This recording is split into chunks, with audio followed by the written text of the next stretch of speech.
Здравейте! Искам да поздравя всички зрители на канал 6. Имам удоволствието да ви представя едно събитие, което се състоя в нашия град на 12 и 13 април. Това беше част от националния офроуд чемпионат 4x4 Екстрим. Състезанието 4x4 Екстрим се провежда за четвърти път в Сливен. Продължи 2 дни и се състоя в 3 класа. Клас стандарт, модифициран и екстрим. Събитието се организира с любезното съдействие на община Сливен и в частност с кмета господин Колю Милев, на когото искам специално да благодаря. По принцип, общината винаги ни е подкрепяла в тези начинания. Без нея такова събитие ще се организира трудно. Откриването на събитието стана на предния ден, пред входа на община Сливен.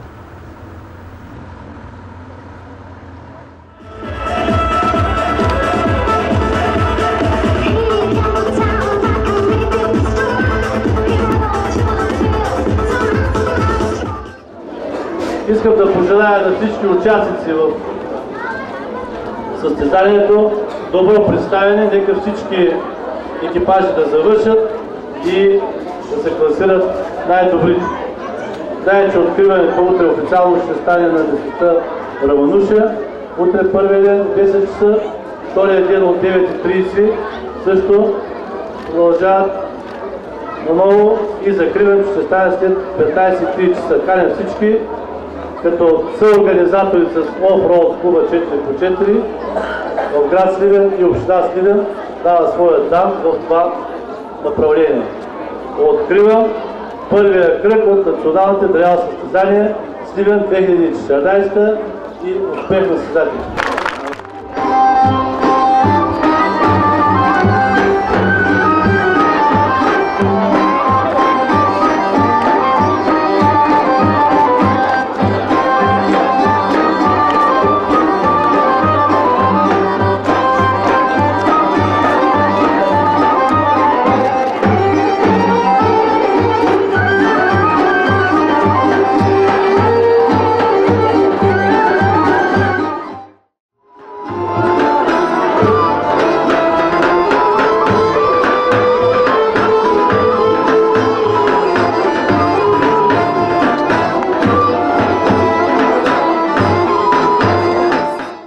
Дойде сюблимният момент да дадем старта на първото състезание от националните по трейл рейсинг.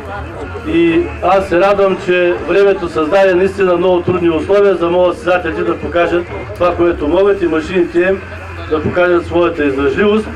Откривам първото национално състезание по трейл рейсинг Сливен 2014. Успех на състезателите. Добре.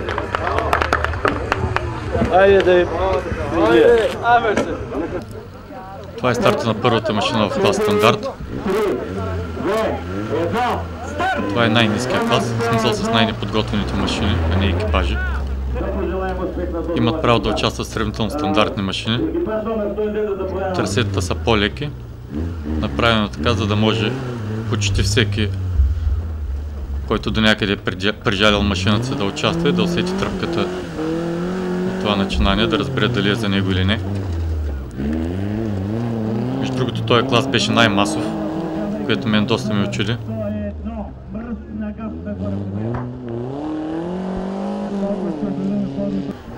Виждате един от двата сливенски екипажа, които участваха. Това е Андрей Андреев и Иван Димитров с Лада Нива.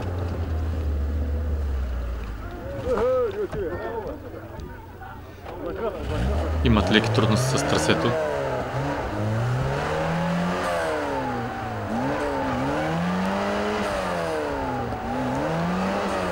Любопитно да се отбележи, че и двата сливенски екипажа състояха от двама братя пилоти.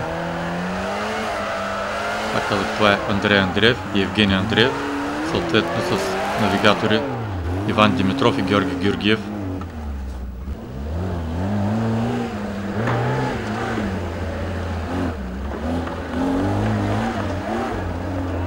Този клас всъщност е за първи път създаден и е първо състезание за такъв клас.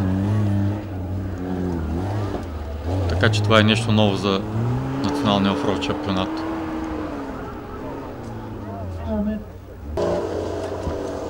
Това е всъщност участник от този клас. Господин Валев Мони Динев с Nissan Patrol от Ямбол. За съжаление той щупи преден мост първия ден и не можа да участва втория, така че отпадна от преварата.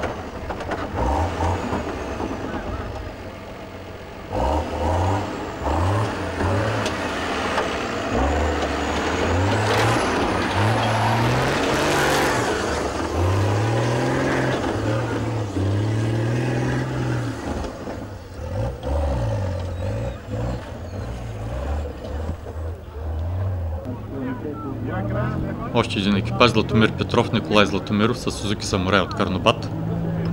Това са баща и син.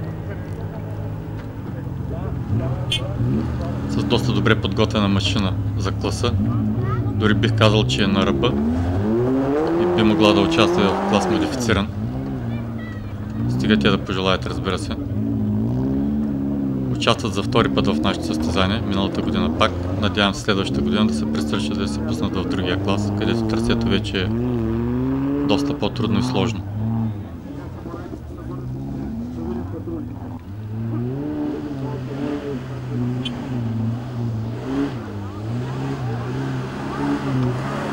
Този екипаж се отличава така с доста агресивно каране.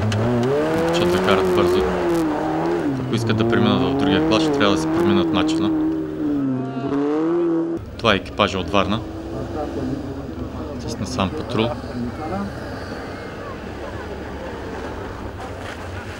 Георги Георгиев, Благой Петров. Патрул е сравнително доста тежка машина и се управлява много трудно. Изисква се повече майсторство, търпение и начинът на каране е по-специфичен. Въпреки това те се справят много добре.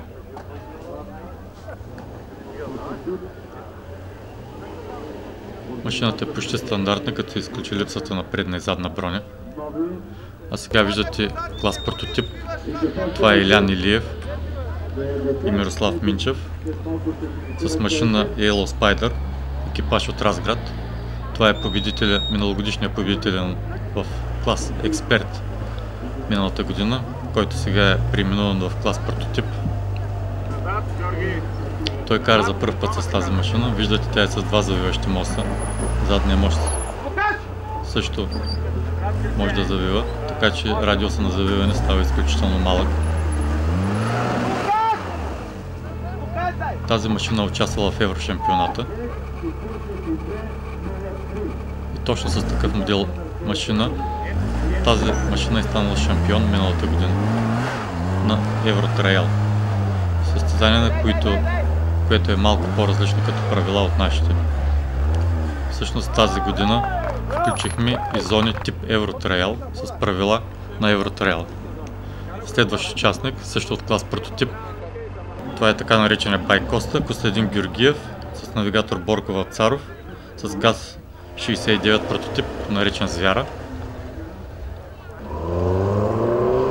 Това е участник от клас стандарт.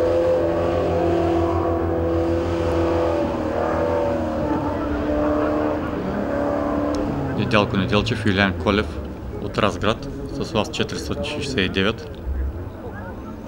Много трудна машина за каране. Изисква голямо майсторство и търпение. Трябва доста да се пази, защото лесно се чупи. Много е тежка с сравнително слаби диференциали. Винаги съм казвал, че който може да кара ЛАЗ, може да кара всичко.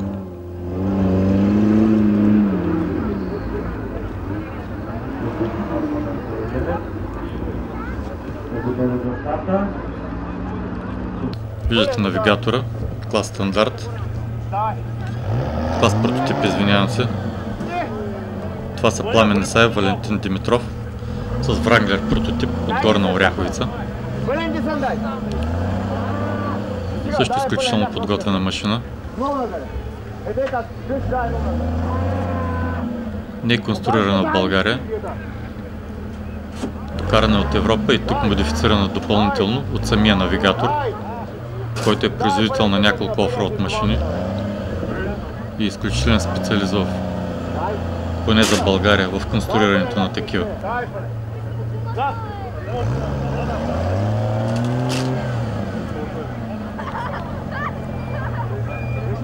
Недостатъка на тая машина, че е по-тежка, отколкото би трябвало да бъде и доста обемиста. Въпреки това превъзхожда доста останалите.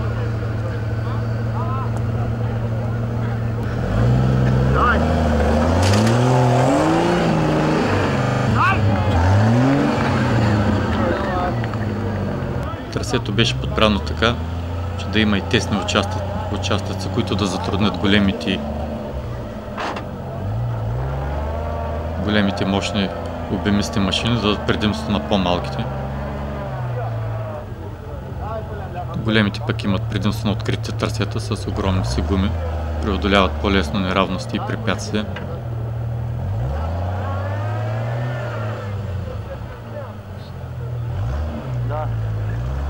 Той е страничен наклон, така е доста труден за позициониране. Правилното позициониране е ключа в преминаването му.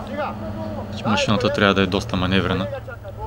Повлияе дръжка на вратата на снимака. И с много тогава си чути. 15. Газ!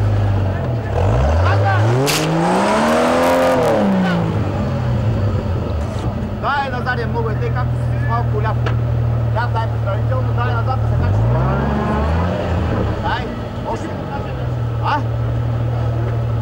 Що е включи дори приема? След като се насочи правилно, няма никакъв проблем да излезе.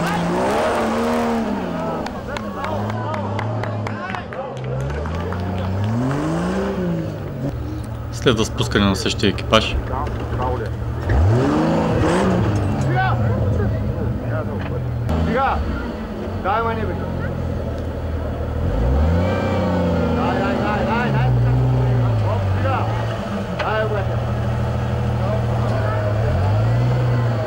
Вижда, че доста трудно маневрира, тясното трасе го затруднява. Всъщност не бих казал затруднява, просто му губи времето от маневрите.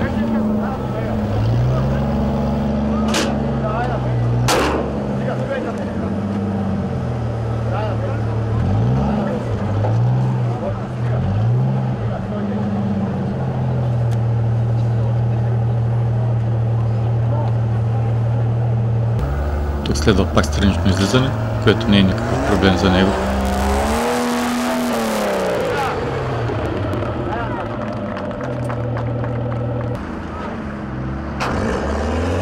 Виждаме следващата машина. 305, също в клас прототип.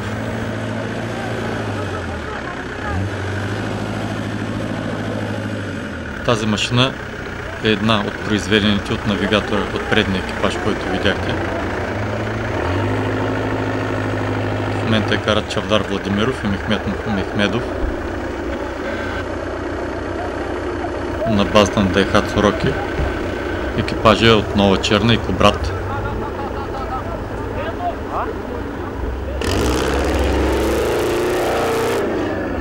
Тази машина е направена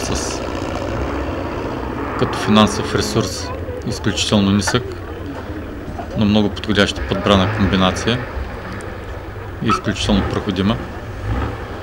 Виждаме екипаж от Русе. Това е Матей Георгиев и Константин Панайотов. Това така е наречения Бай Матю, който два пъти поред е печелил Сливен 4x4 Extreme. Тази година е с сравнително неподготвен джип. Мисъл не е неподготвен, но последните 1 или 2 години офроуда технически се разви много бързо и неговата машина изостана от тенденциите. В момента той е подготвя нова, но тук дойде за участие без да бъде фаворит. Просто за шоуто и за олимпийския принцип.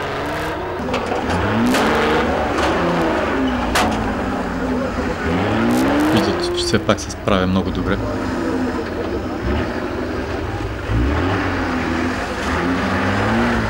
За съжаление, втория ден се счупи и не можа да довърши състезанието. Използван традиционен подход, влезе назад в трасето, което обаче не беше Много добър ход от негова страна, защото така се лиши от предна лебедка. В момента застава на кантар.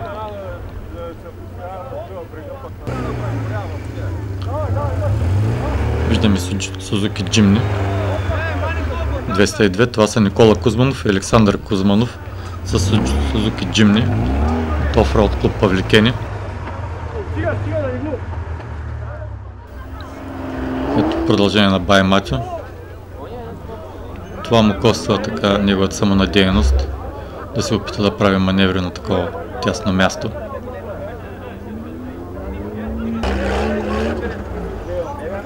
Номер 302 от клас прототип.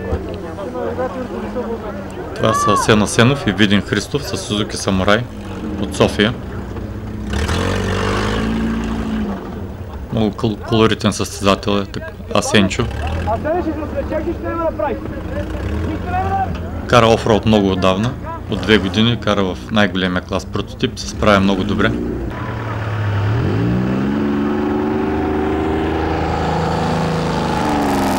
Номер 210. Екипажа от Говедарци. Данаил Йорданов и Тихомир Асенов с Сузуки Витара, от Чипровци, извинявам се.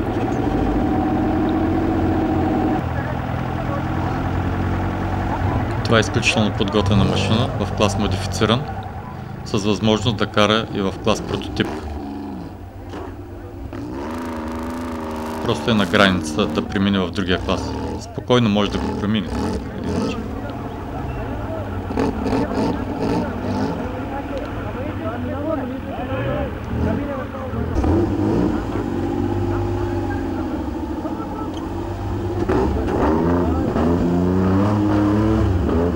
Виждате, че няма почти никакви затруднения с терена.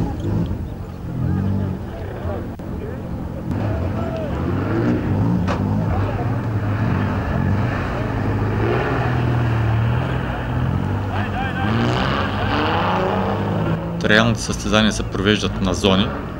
За някои класове има и затворено трасе. Интересното тук е, че могат да карат няколко джипа. Всъщност в Сливен можеха да карат до 8 едновременно. Екипаж номер 211, това са Иван Калпачки и Васил Калпачки с Сузуки Джимни от Говедарци. Участват за втори път при нас или за трети, карат много бързо и агресивно. Изключително добре владеят машината, за разлика от нервите си. Защото накрая се изчупиха, за щастие след финала на втория ден. Искаха да демонстрират на публиката възможности на машината извън трасето.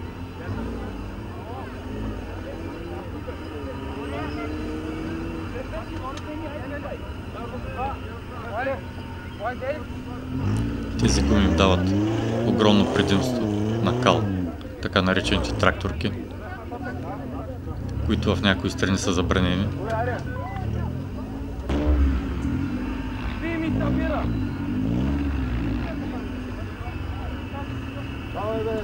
Подготвя се за странично осигуряване. Тук има странични наклони, които изглеждат така леки, но всъщност са доста коварни. Навигатор на Матей Георгиев, Константин Панайотов. Изключително опитен навигатор, въпреки че е млад. Навигира обикновено в клас трофи, но се пробва и в трайл. Ето едно преобръщане на страничен наклон, за който говоря. Какво може да се случи, ако бъде подценен.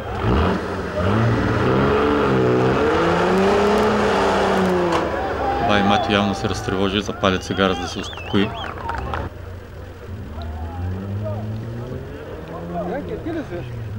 Това е екипаж Ивайло Митев, Николай Колев с Мицубиши Паджеро от Шумен.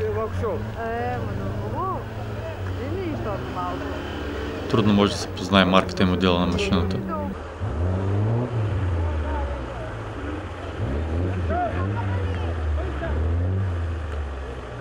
Това са Павел Павлов и Георги Вълчев с Сузуки Самурай от Ботевград.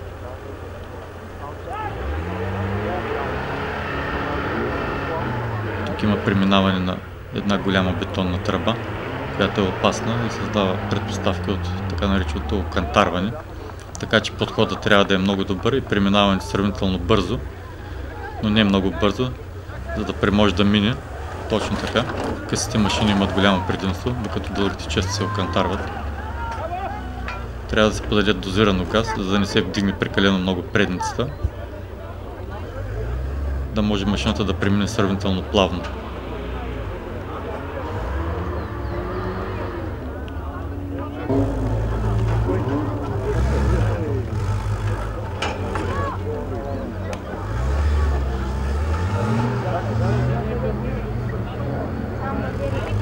Искам да кажа на зрителите, които не са се возили при такива екстремни условия, че има моменти, в които пилота не вижда нищо от терена, вижда само небето. Например сега, когато му е вдигната предната, или земята, ако е забит долу. Така че навигатора има огромно значение. Той трябва да показва на пилота откъде да мине, да му оказва каква маневра да направи и двамата да се вярват много.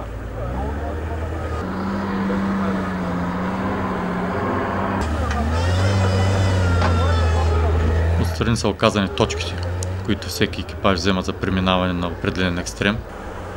При траила скоростта няма почти никакво значение в оценяването за крайното класиране. Има значение предимно сложността и трудността на трасето. Времето също е фактор, но той е минимален.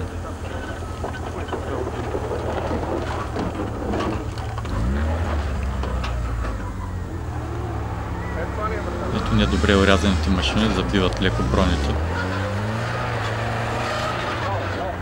Излизането му беше перфектно.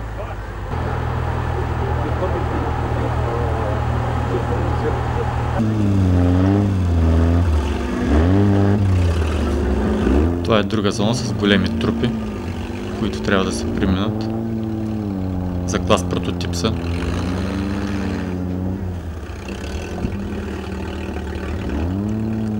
Това са отново Асен Иванов, Видин Христов от София. Те използват помощни средства като пътеки, които отнемат точки.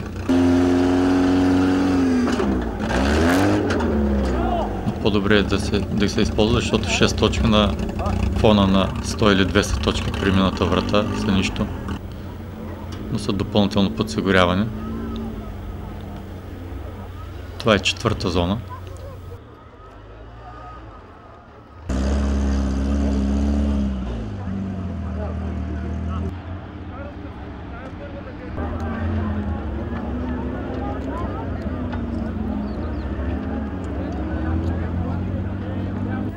За наша изненада, в петък заваля дъжд и промени коренно условията. Трябваше спешно да се промени трасето, защото беше замислено за сухо време. А кълта, която се получи, създаде доста неприятности. Така че леко в събота сутринта смекчихме трудността на препятствията.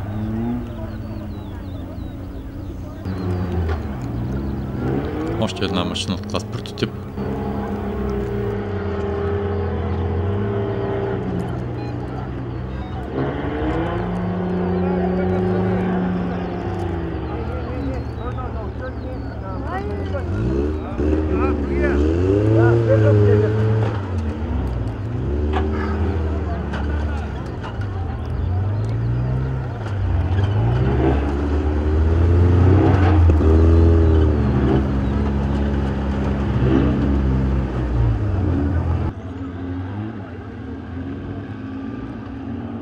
Виждаме Костадин Георгиев и Борко Вапцаров с ГАЗ-69 прототип Звярат.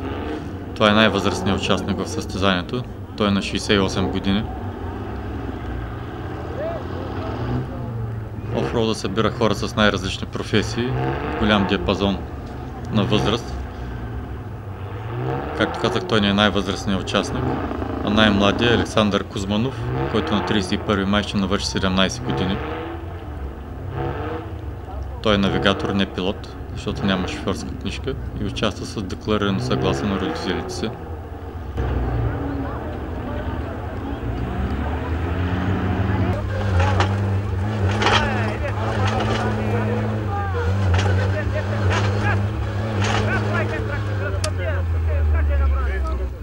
Тук се получи леко кантарване и навигатора се опитва да помогне с клатене на машината. Искам да обявя генералното класиране на всички класове. Първо клас стандартен. На трето са Златомир Петров и Николай Златомиров с Сузуки Самурай от Карнобат. На второ място е сливенски екипаж Евгений Андреев и Георги Георгиев с Исузу Трупер от Гавраилово. И на първо са Камен Иванов и Ивайло Дамянов с Сузуки Витара от Зверино. Клас модифициран. На трето място Данаил Йорданов и Тихомир Асенов с Сузуки Витара Чипровци. На второ място са Николай Колев и Вили Казаков с Сузуки Самурай Ямбул. И на първо място Иван Калпачки и Васил Калпачки с Сузуки Джимни Говедарци. В клас прототип на трето място Светослав Христов, Георги Митрев с Сузуки Самурай София. На второ място са Пламен Исаев и Валентин Димитров с Вранглер прототип. А на първо място Илян Илиев и Мирослав Минчев с машина Yellow Spider от Разград.